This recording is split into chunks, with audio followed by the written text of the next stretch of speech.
Yun, ladies and gents, samahan nyo ako, magpaparehistro tayo ng motor. So una natin gagawin is bili muna tayo ng insurance. Ito pala, ladies and gents, magpaparegister ako ng motor kasi 3 years na din, end na yung free registration ng motor ko na si Little Z 650. So una kong pinuntahan dito is yung mall malapit dito sa amin sa may bandang Fairview. Akala ko kasi merong mas murang CTPL insurance, pero parang nagsayang lang ako ng oras kasi parang hindi nila alam yung CTPL insurance at parang hindi sila aware dun sa insurance na ini-inquire ko. So eto, bumiyahe tayo, andito tayo sa may Commonwealth. Meron kasi ako nakitang Motor Vehicle Inspection Center na accredited ng LTO. So meron naman sa malapit, kaso excuse na din para makapag-ride din ng medyo malayo-layo gamit si Little Z. So samahan niyo ako, konting biyahe lang naman to. Ito yung gagawin natin, all in one na, kasama din yung inspection at saka yung insurance.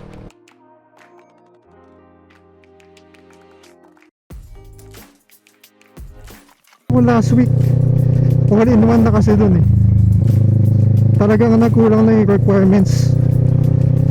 Wala yung wala yung motor ko doon sa system ng LTO kahit na mayroong plate number.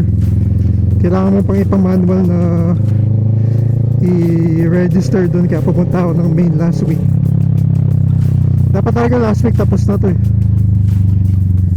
Isang gastos na lang sana eh.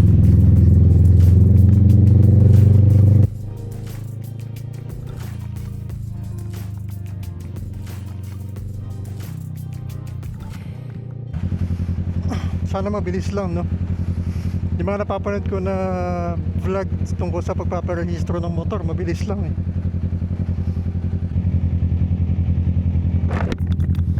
So malapit na tayo, ladies and gents. Dire-diretso lang to. Talaga mas pinili ko lang dito para naman mas malayo. Makapag-excuse na rin na makapag-ride tayo.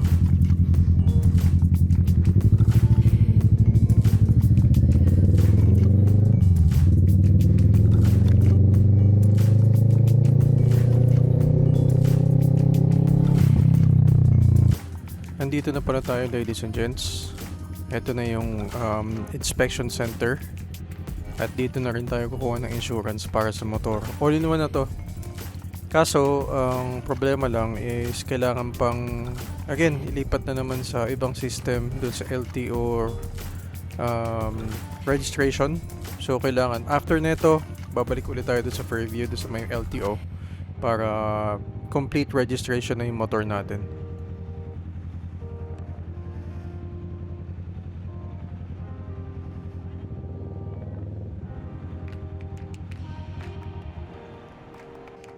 Ito, mabilis lang yung process, ladies and gents. Na-inspection na yung motor at saka nabayaran ko na yung insurance. Ang total pala na gastos dito sa may facility na to is 1196. Sa motor depende sa inyo yun kung ano yung sasakyan na dala niyo, kung 4 wheels o 2 wheels. Pero ang sinasabi ko lang is yung para sa motor ko is 1196 yung gastos ko dito sa may facility. Dito sa may QC sa loob. So punta na tayo ng LTO kasi pasado. So pasado yung exhaust natin, no? Yung decibel niya nasa 70 lang. Pag naka-idle hindi ka paabot ng 95 or 99 yung decibel level.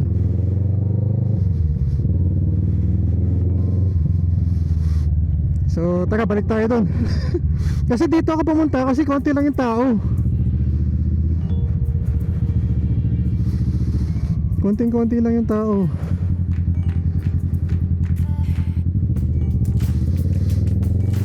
Kahit na medyo malayo.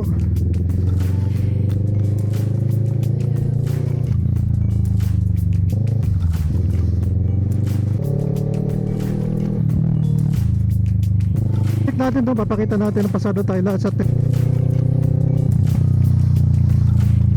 sa So pagbalik natin doon, papakita natin na pasado tayo lahat sa test.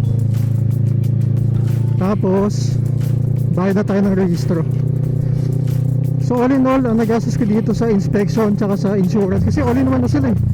Since tinabad na ako kumuha ng insurance na medyo mura, isahan na lang din para hindi sayang yung lakad natin.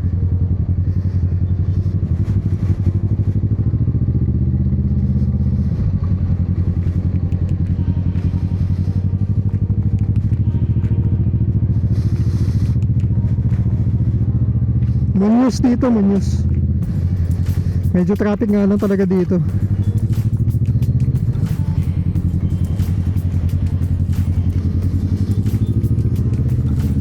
At tanghali tayo pumunta, mag-aalas 12 lunch time. Kaya medyo mainit yung panahon.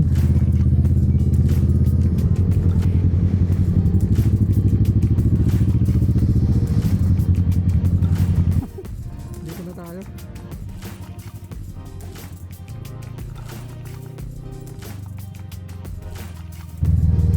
Biglang sumusulpot. Saan nga tayo dito? Tagal ko hindi nakakadaan dito. Dire-diretso na lang kaysa mag-west end tayo.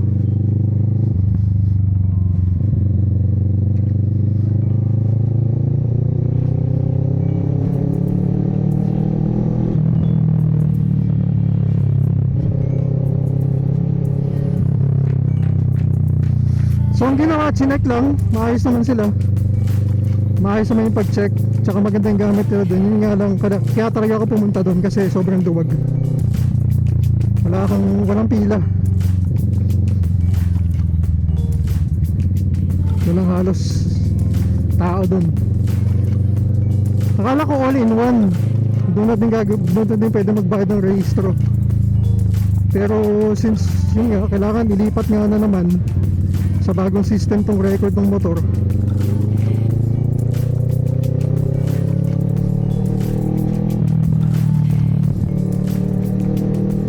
Kailangan natin pumunta ng LTO mismo. Doon na lang sa may malapit sa amin.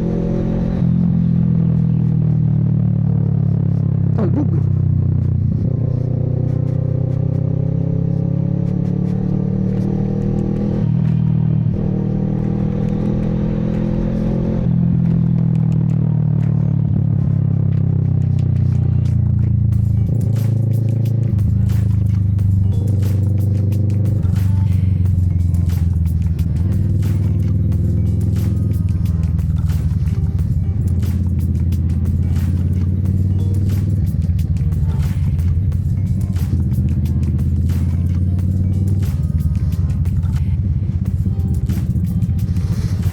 So 3 years na nga pala itong si 3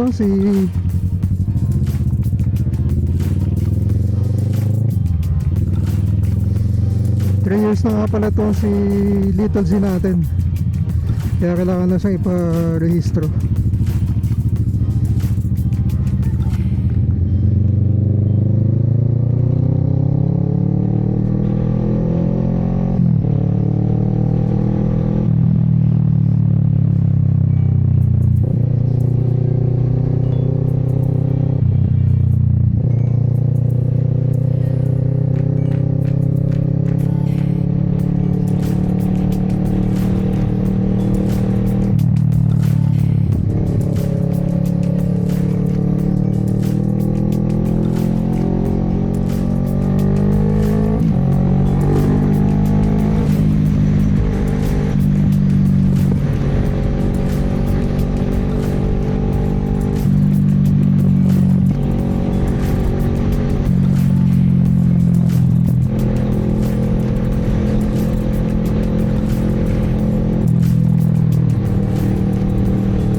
Baka may paparating na bagyo eh.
Lapit na tayo. Dito na yung LTO sa amin.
So, dito ko natatapusin yung vlog.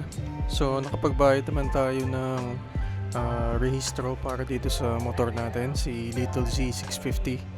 So, ang total na binayaran ko sa may registration mismo sa LTO is only 294 pesos. So, ang total na gastos, i-total natin kasama yung gas tsaka parking is nasa at least 2,000 pesos din. Mga gagastos ka siguro mga 2,500 kasama na yung biyahe. Pero ngayon na alam ko na yung proseso, sigurado mas madali na lang next process sa pag-register ng motor.